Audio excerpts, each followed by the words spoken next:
Quick disclaimer, information in this podcast is for general informational purposes only and is not intended to be treated as medical advice. Always consult with your healthcare team before making changes to your diet, lifestyle, supplementation, or medication.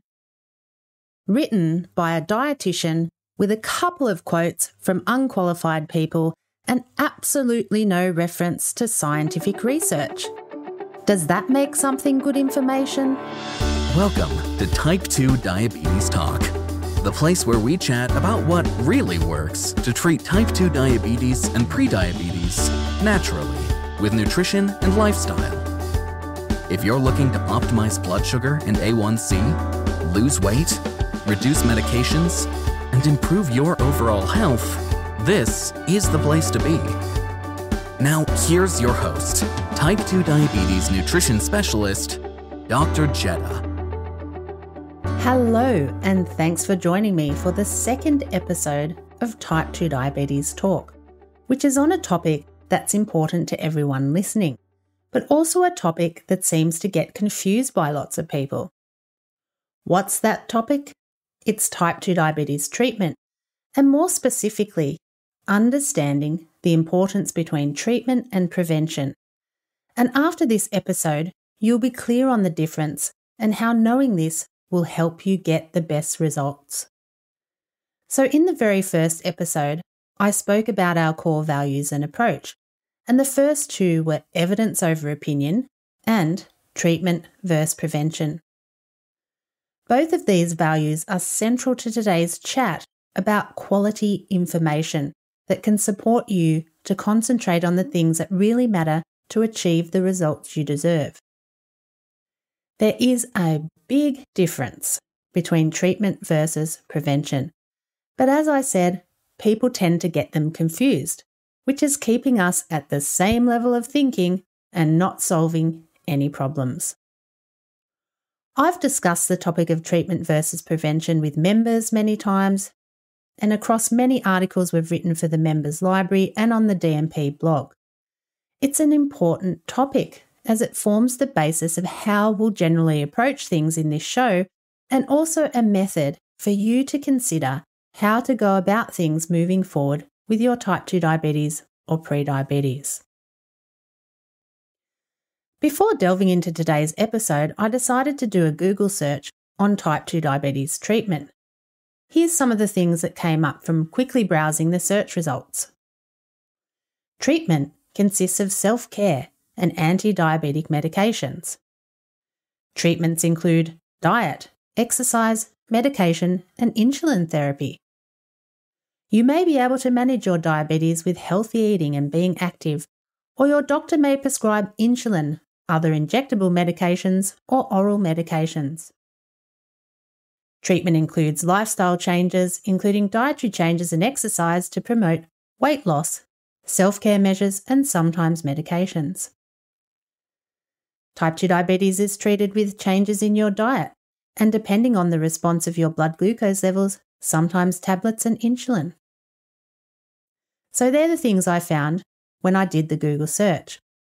However, when I scrolled down the search results further, all I saw were topics about medication, including for people with prediabetes. Recently, Jean shared her experience in being prescribed metformin, where she felt she really didn't need it. She said, if doctors would only treat A1C with diet first, then introduce pills later. This is such a great point, Jean, and that's one thing we can all gather from the initial search I did on Google, and probably what you've found yourself when searching in the past. Diet, healthy eating, self-care, and exercise are a significant part of your treatment. Medications can help, but the truth is that in most cases they are being overprescribed. And in most cases, doctors don't treat diabetes with diet first and pills later, but the other way around. Sometimes pills are the only type of treatment offered. I've even heard doctors tell people that diet is not going to help. Some aren't believers. Some think people can't or won't change. They're usually left gobsmacked, of course, once people take our programs because their results are so incredible. The point being that I know from the research I've conducted and the experience of thousands of members over the past decade that diet and nutrition are the most important part of your treatment. And let me tell you this, medical care guidelines across the globe state that doctors should be encouraging diet and lifestyle strategies as the first form of treatment, yet they don't. Medical care guidelines also state that doctors should be encouraging diet and lifestyle strategies at all stages of treatment, yet they don't. There's a reason why medical care guidelines state this in the first place.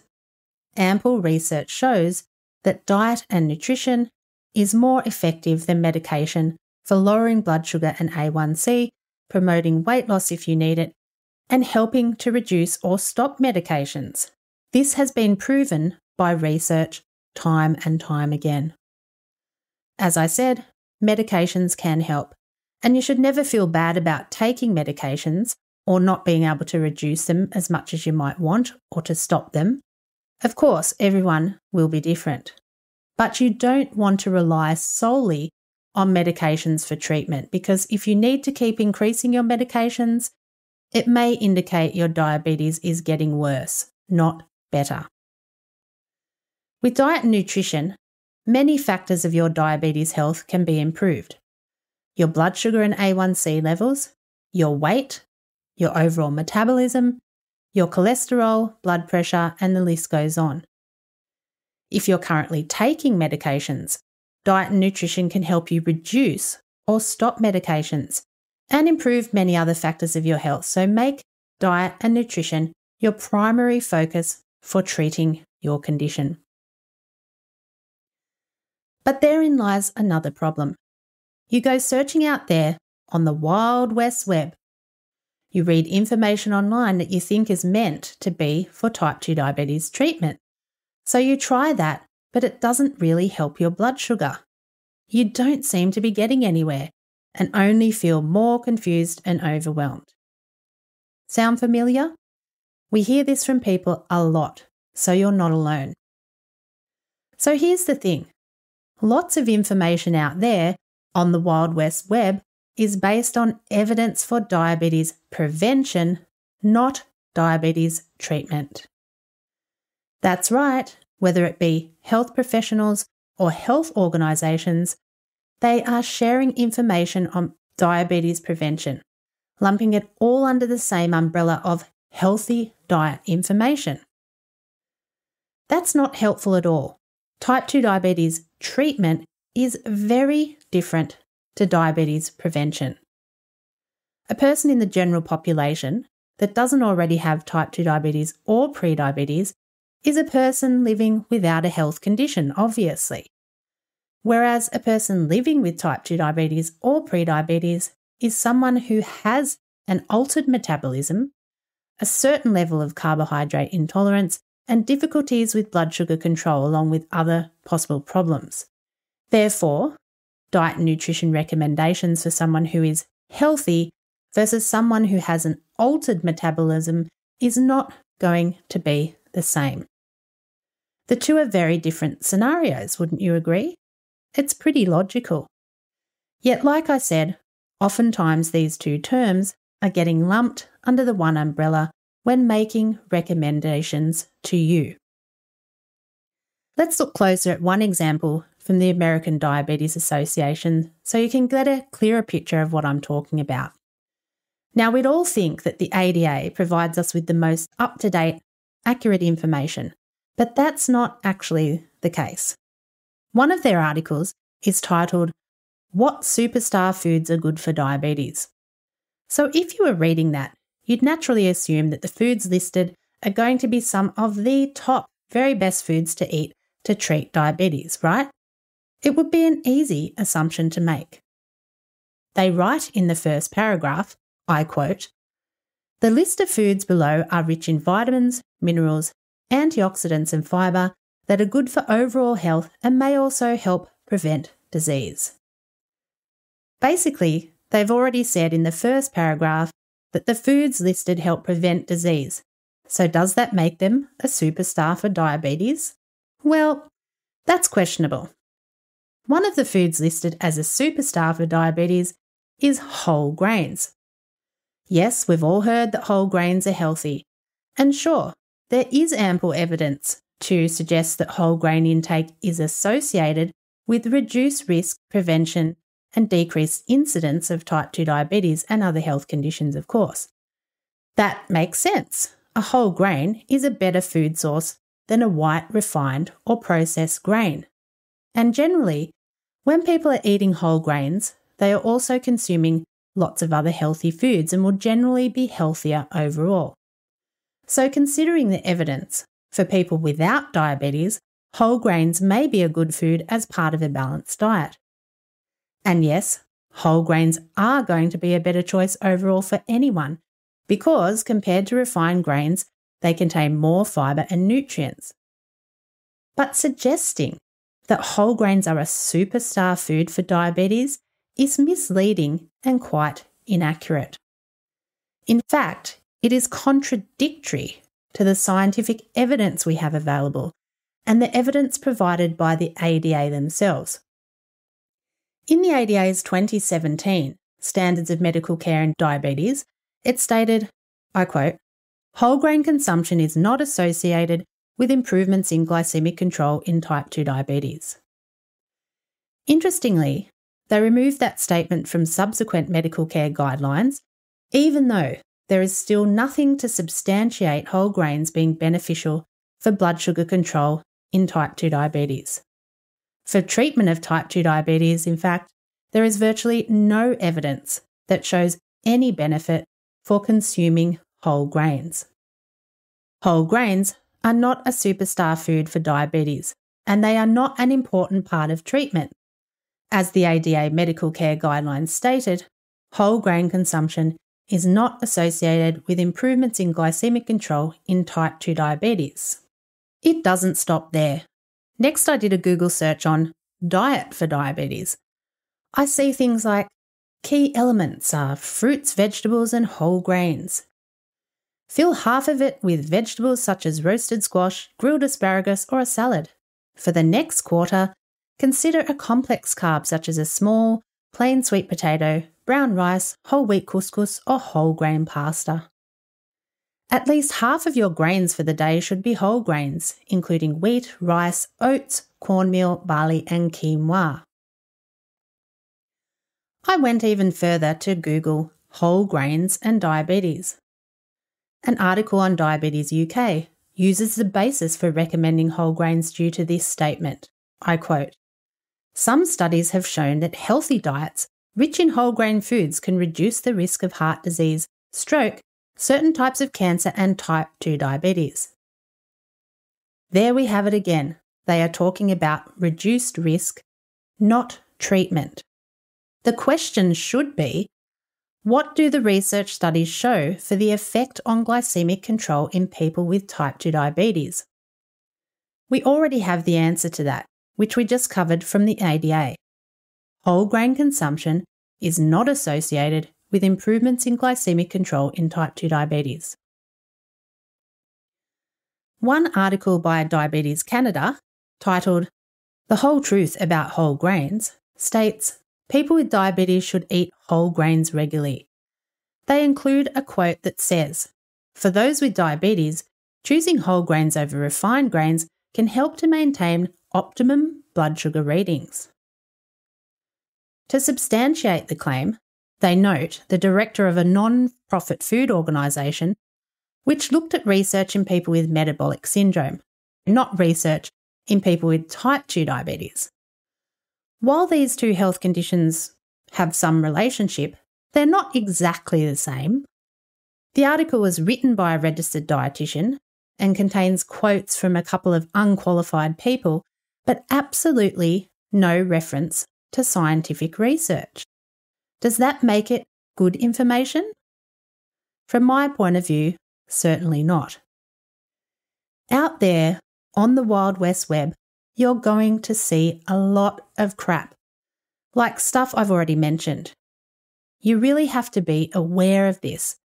You'll also see sites like Everyday Health and Healthline pop up in Google search all the time. These sites pay writers to mass produce articles, and the writers are generally not qualified to write them. So lots of stuff on these sites is the same old, outdated info just being regurgitated to you. And a lot of it will be based on prevention rather than treatment. So if you are using these sites to retrieve information, please keep that in mind.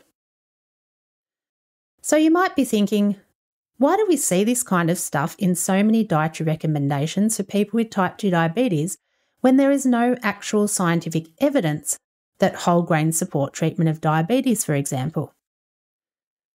Well, this is one of those cases of people don't understand the difference between treatment and prevention. And it's also a matter of this has been the status quo for decades. You know, a lot of dietary misinformation is deeply ingrained into societal norms. So we just keep regurgitating the same basic info. And as we've just seen from the searches I've done, the misinformation can come from so-called experts and health organisations as well. Be aware of it. Reduce risk of a health condition is different to treatment. That's what we're talking about here. As I said before, reduce risk generally means someone who doesn't yet have diabetes, or it could refer to reduce risk of getting type 2 diabetes if you already have prediabetes. As long as it's clear, that is the context of the information. On the other hand, treatment refers to how someone who already has type 2 diabetes or prediabetes can benefit. The question for you is, how can I treat my type 2 diabetes or prediabetes naturally using diet and nutrition, and of course lifestyle too? That's the question you really want answered, which out there on the Wild West web rarely gets answered effectively. If you're searching the Wild West web, start becoming more aware of this stuff. Don't just assume, because the information is coming from the American Diabetes Association, Diabetes UK, Diabetes Canada, Diabetes Australia, or another health organisation, that this information is accurate. As someone who has been researching type 2 diabetes, nutrition and health for over a decade, I can tell you a lot of it isn't. Unfortunately, this crossover between diabetes treatment and diabetes prevention occurs everywhere. This is the type of information that can make the concept of eating to treat your diabetes a very confusing issue. It's one of the primary reasons there is so much conflicting advice. Sorry to harp on about it, but it really makes me frustrated sometimes. Here on Type 2 Diabetes Talk, we'll be focusing on how to treat diabetes naturally with nutrition and lifestyle. And that's the best mindset for you to be in order to achieve optimal health. It's time to leave all the noise and confusion behind and get proven, practical solutions that really work. Understand your diabetes and exactly what to eat to keep your blood sugar stable, lose weight, and reduce medications. All this and more is possible with Dr. Jetta's scientifically proven T2 diet program. Take charge of your diabetes health and join the program today. Visit type2diabetestalk.com/programs. So, to help you get started on the right track, let's go over some type 2 diabetes treatment basics. Type 2 diabetes and prediabetes are both conditions that largely occur as a consequence of altered metabolism. Although the body's metabolism is complex, this simply means that certain things are not operating as normal. For instance, certain cells or hormones in your body have stopped communicating to each other effectively, and this can cause a cascade effect, such as alterations in the way your body manages sugar, changes in cholesterol and blood pressure, weight gain, and so forth. These are all part of the same issue. We're going to dive deep into this in future episodes. For now, though, just think, okay, type 2 diabetes and prediabetes are a condition of altered metabolism. And here's the thing, an altered metabolism is not necessarily permanent. You can change it. You can re-alter your metabolism by making diet and lifestyle changes. And by doing so, you can lower blood sugar and A1C to achieve and maintain normal levels again. You can lose weight if you need to. You can improve your blood pressure and cholesterol and many other aspects of your health. No matter where you are right now, you can change it. You have natural strategies within your power to dramatically improve your health. In terms of natural treatment strategies, number 1 is your diet and nutrition. Your diet plays a key role in treatment of type 2 diabetes or prediabetes. With the right diet and nutrition, you can reverse type 2 diabetes, re-alter your metabolism, and get your blood sugar and HbA1c levels back to normal, lose weight if you need to, avoid nasty diabetes complications, reduce or eliminate your need for medication, and level out your overall health. That's the power of your diet and nutrition. Second to diet comes physical activity. The body was made to move, but over time we have become more sedentary. So try and move your body more. It doesn't have to be a large amount of exercise. Even 10 minutes a day can help. And 10 minutes more than what you're doing can help even more. So try to do something each day. The thing is though, if you can't do any exercise, which I know is the case for some people, focus on your nutrition, as you can still achieve incredible results with absolutely no exercise at all. Nutrition is the number 1 treatment strategy. Then there's other things like decreasing stress and getting quality sleep, which can make a dramatic difference. Stress triggers the hormone cortisol, and one of the effects of cortisol is to raise blood sugar levels, meaning too much stress can contribute to elevated blood sugar levels or lack of ability to gain good control. Quality of sleep is often overlooked and underappreciated in overall health and blood glucose regulation too. Lack of quality sleep reduces insulin sensitivity and affects things like the pancreatic beta cells that are involved in producing insulin to help regulate blood sugar. There is also a strong link between sleep quality and appetite regulation and food cravings, along with various other factors.